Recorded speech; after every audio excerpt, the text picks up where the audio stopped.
Without 6, thousands of people were without power after a driver crashed into a power pole. What they're being charged with and how many people are still in the dark coming up. Plus, this is a very complicated fire investigation. It's a scene that has impacted the city in many different ways, the community as a whole. New details as the investigation continues at the Centennial Mills building, why there's a high likelihood that there are human remains inside the building. And later, to know that that's the final escape was very precious, but also very difficult. A heartfelt farewell to the Lloyd Center. A look back at the mall's final day coming up as your news at sunrise starts right now.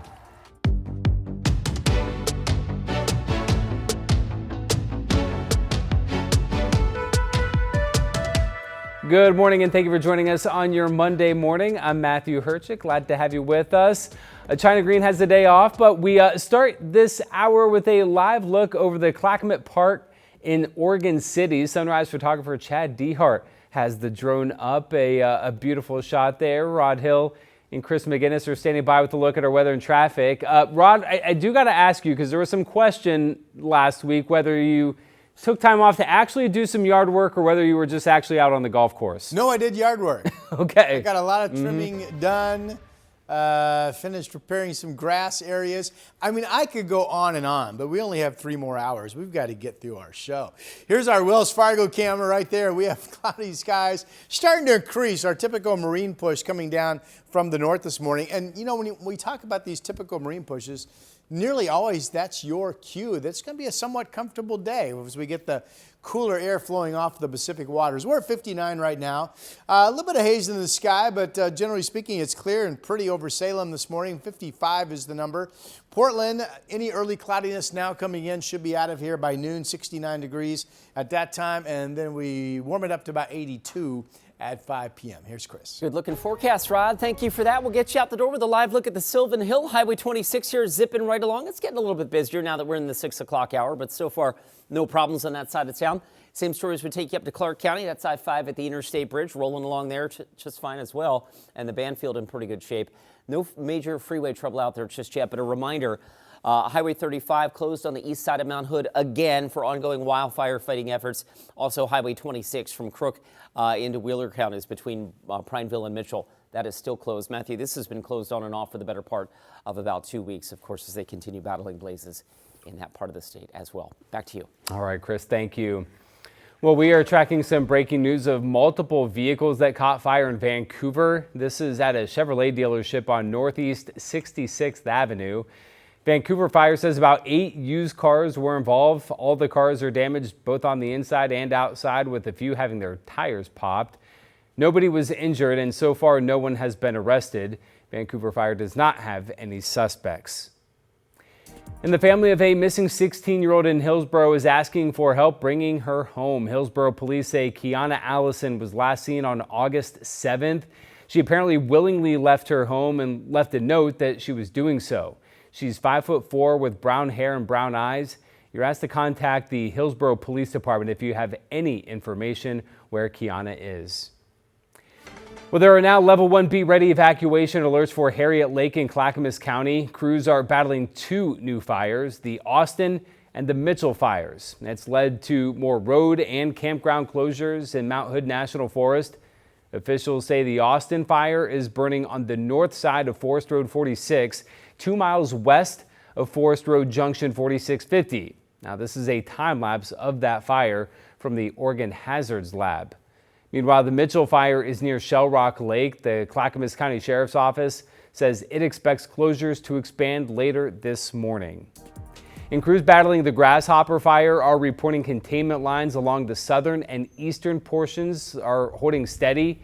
Teams are still working to keep the fire from crossing Highway 35 to the west, which is still closed.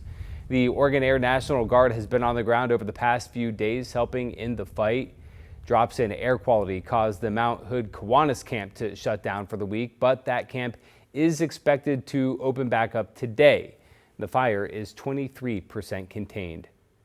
And with resources stretched thin and a growing need, we've activated our Northwest Response Fund. You can donate by scanning the QR code on your screen, and your donations go directly to the Red Cross to help those impacted by wildfires in eastern Washington and throughout Oregon. If you want to donate in person, just visit any local U.S. Bank branch. Well, firefighters from multiple agencies work to get a mobile home fire under control in Lebanon. Crews arrived to find the double wide burning on Saturday, with winds having pushed the flames into heavy brush and up a nearby hill. Firefighters were able to stop the fire's forward progress, preventing it from threatening a nearby building. 8 agencies in total responded. Meanwhile, a firefighter was hospitalized while battling a house fire. This is just after midnight on Sunday. Crews from Forest Grove were called to a home off Laviana Drive. A large fire in the garage spread to the main part of the home. It took crews about 35 minutes to get that fire under control. And while checking for hot spots, a piece of debris fell on a firefighter from the Cornelius Fire Department. Their condition is not known at this time, but no one else was hurt.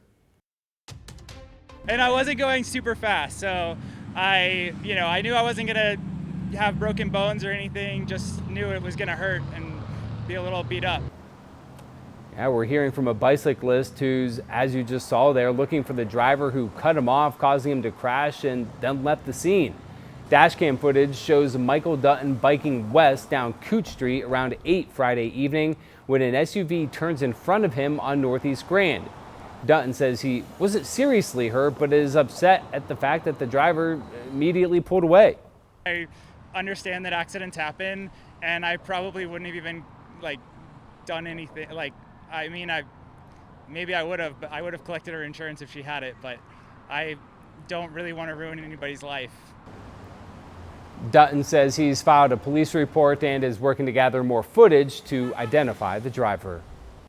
Well, thousands of people in Vancouver lost electricity after police say someone crashed into a power pole. This happened yesterday afternoon near Northeast 112th Avenue and 7th Street. Vancouver police say the crash only involved one car and the driver was arrested for DUI. As of this morning, power has been fully restored. And Union Pacific is restarting its freight train service near Portland's Centennial Mills building just a week after a fire tore through the historic structure.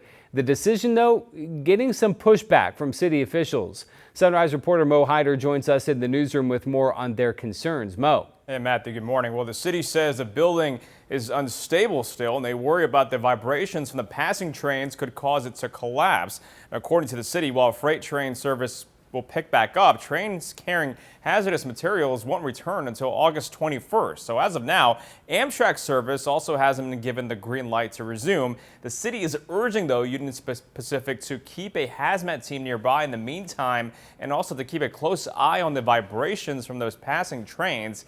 At the same time, investigators say there is a high likelihood human remains are in the rubble after 2 police canine sweeps were done. A very complicated fire investigation. It's a scene that has impacted the city in many different ways, the community as a whole. So we want to ensure that we are doing the best job and the most thorough job possible. And also, the building is scheduled to be demolished, and the process to do that will start Friday. Also, later today at 11, city officials will have an update on the demolition process, the safety concerns, as well as the investigation. Let's send it back to you. Mo Hyder in the newsroom this morning. Mo, thank you very much. And there's a major headache for thousands of Pacific Northwest Amtrak passengers. Service between Portland and Seattle is on hold indefinitely. Some trains have been replaced by buses, but some routes require passengers to transfer in Vancouver, and a couple of trains have been canceled altogether. A lot of memories that we've had, and to know that that's the final skate was very precious, but also very difficult. Such an honor to see people who are so kind, and such a perfect thing to do. Well, it was the final skate for many. After 66 years, the Lloyd Center officially closed its doors this weekend, and what better way to mark that end than with a performance by Jerry and Tally Leonard, who had skated here together since nearly the beginning. And that's just one of many tributes to the beloved mall.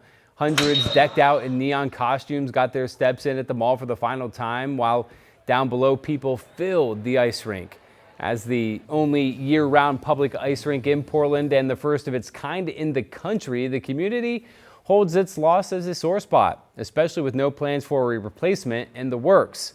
For businesses who called the Lloyd Center home, some are finding new places to set up shop, but for others, like Gifts from Afar, after 34 years, the business closed with the mall. Well, it is 6:10. Let's get over to Rod for a forecast. I mean, Rod, that place holds a very special place in your hearts where your daughter learned to ice skate. And did you guys get a chance to get out there one last time? We didn't. What were we doing? I was doing yard work. You know that, Matthew. I was slaving in the yard all weekend. That's right. We do have 3 rinks in the area. There's one out in Sherwood. There's one over by Jesuit High School, the Winterhawks rink on the west side. And then we have one up in Vancouver off of Mill Plain. But it would be nice to see a new rink built here in Portland amongst all that new development that's planned for that area. Why not put in a new rink as a community gathering center? Just saying. Here's a look at our Vancouver, the Springs of the Waterfront camera. We are tracking, this is a marine push of cloudiness coming up the river, if you will. So it's now pretty solid as you cross the interstate bridge. 59 degrees. We do have clear skies for the most part. It's been hazy out this morning, but clear otherwise in the valley. Here's the Oregon Garden Resort camera down in Silverton. Temperatures are comfortable again this morning. It's really pleasant to have windows up at night and some comfy temperatures to wake up to. I mean, Hillsboro's all the way down to 49 degrees right now. Salem is at 55. Well, heck, there's McMinnville. You're down to 47. So considered cool for this time of the year, no doubt. Temperatures this afternoon. It's another dry day, another day with air quality advisories for most of Eastern Oregon, parts of Central Oregon, and also down toward Medford, but all good air quality here on the west side of our state. 60s at the coast. Most inland areas you can see will be in the 80s today. Our 7-day forecast, all dry, 82 today, 82 tomorrow. Wednesday's the day that we get solid cloud cover in the valley that could still be with us at noon. If so, highs would only be in the 70s. That's a nice day. And then we've got temperatures warming up and holding in the 80s as we march into the weekend. That's your forecast.